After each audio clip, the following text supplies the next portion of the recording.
A palavra é Jesus Cristo, quinta-feira, na 7ª semana da Páscoa, 5 de junho de 2025, memória de São Bonifácio, bispo e mártir.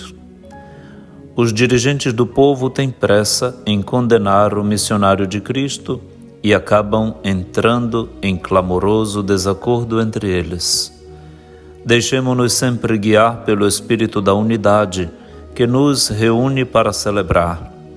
Seja inspiração para nós, São Bonifácio, bispo e mártir inglês, nascido há 673 e morto mártir em 754, cujas iniciativas sinodais exerceram preciosa influência na organização da Igreja. Como seu próprio nome o inspira, que façamos o bem. Bonifácio. São Bonifácio, rogai por nós. Oremos. Interceda por nós, Senhor, o mártir São Bonifácio, para que guardemos fielmente e proclamemos por nossas ações a fé que ele ensinou pela palavra e selou com seu sangue, por nosso Senhor Jesus Cristo, vosso Filho, que é Deus, e convosco vive e reina na unidade do Espírito Santo, por todos os séculos dos séculos. Amém. Na liturgia da palavra da missa de hoje, temos na primeira leitura o texto dos Atos dos Apóstolos, no capítulo 22, versículo 30, e do capítulo 23, versículos de 6 a 11. O salmo responsorial será o Salmo 15, com 4 estrofes, intercalado entre elas o refrão: Guardai-me, ó Deus, porque em vós me refugio. E o evangelho será o de São João, no capítulo 17, versículos de 20 a 26. Lucas nos situa agora com Paulo preso, e aí há uma querela, uma disputa, portanto um julgamento com um tribuno romano assistindo. Paulo está acusado pelos judeus e o tribuno o soltou e mandou reunir os chefes dos sacerdotes e todo o conselho dos anciãos para que, trazendo Paulo e colocado diante deles, houvesse então as acusações e as defesas. Uma parte destes chefes dos sacerdotes era pertencente ao partido dos saduceus e a outra dos fariseus.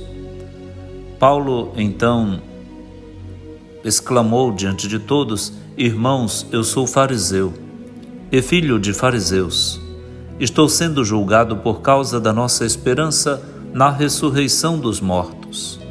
Quando disse isso, então estourou um conflito entre fariseus e saduceus e a assembleia se dividiu. Por quê? Porque os saduceus dizem que não há ressurreição, nem anjo, nem espírito, enquanto que os fariseus sustentam que existe tudo isso. Houve então uma enorme gritaria na assembleia.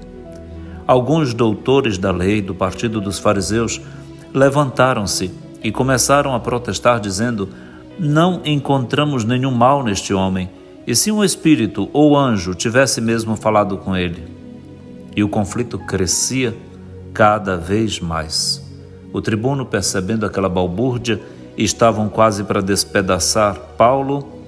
Ele então ordenou aos soldados que descessem, tirassem Paulo do meio deles e o levassem de volta para o quartel. Na noite seguinte, o Senhor se aproximou de Paulo e lhe disse: Tem confiança. Assim como tu deste testemunho de mim em Jerusalém, é preciso que sejas também minha testemunha em Roma.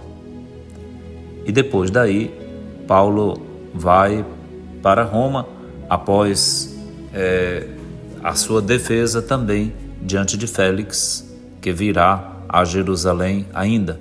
No capítulo 26, nós perceberemos isto, e inclusive na liturgia, no capítulo 25, Paulo vai ter que fazer a sua defesa aí diante deles, dos romanos. Isso fica para a leitura de amanhã, sexta-feira. Aqui vemos então onde vai nos levar a palavra de Deus. Como é possível se dividir por razões religiosas?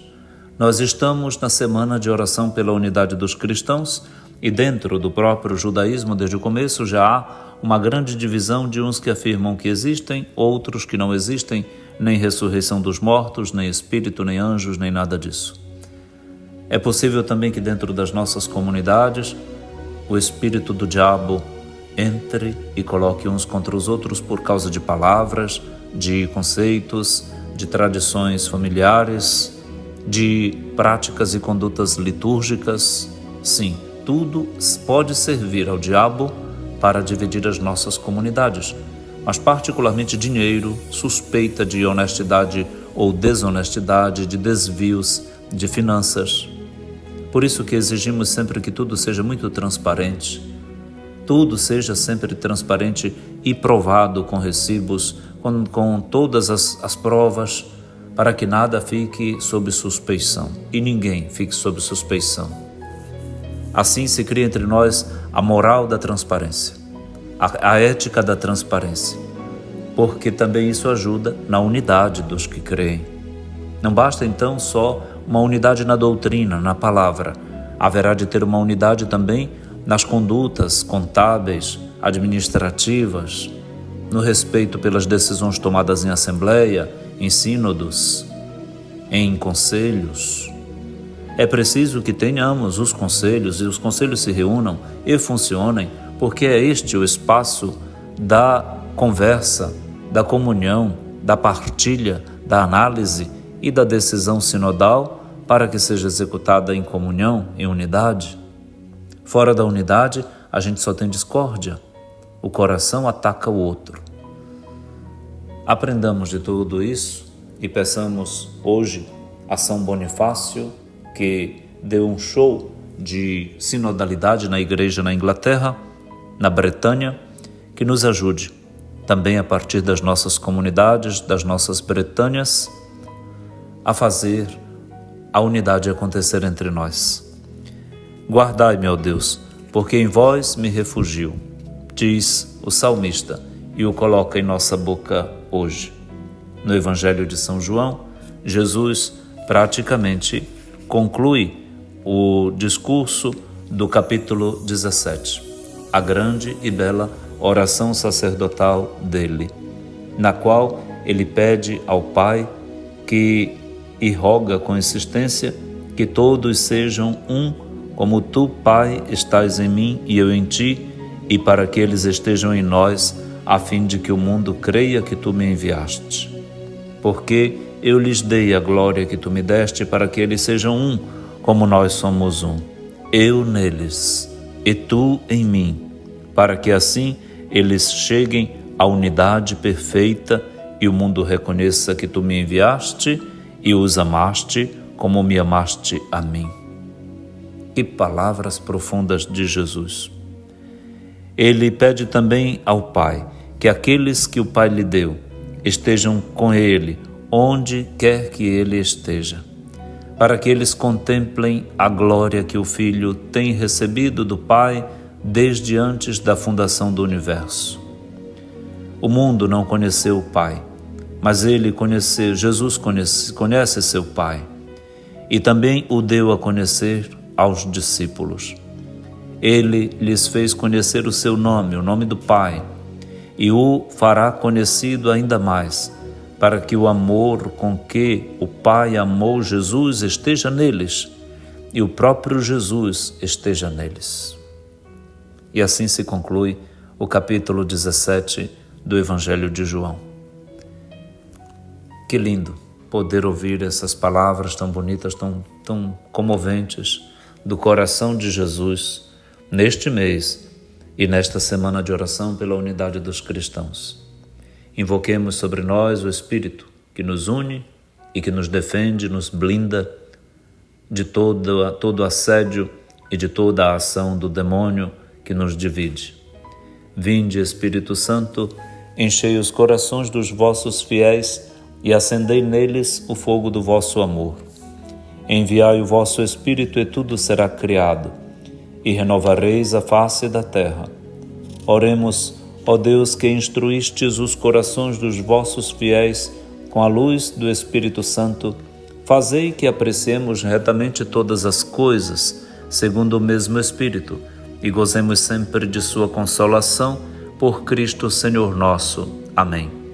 Abençoe-lhe o Deus Todo-Poderoso, que é Pai, e Filho, e Espírito Santo. Amém.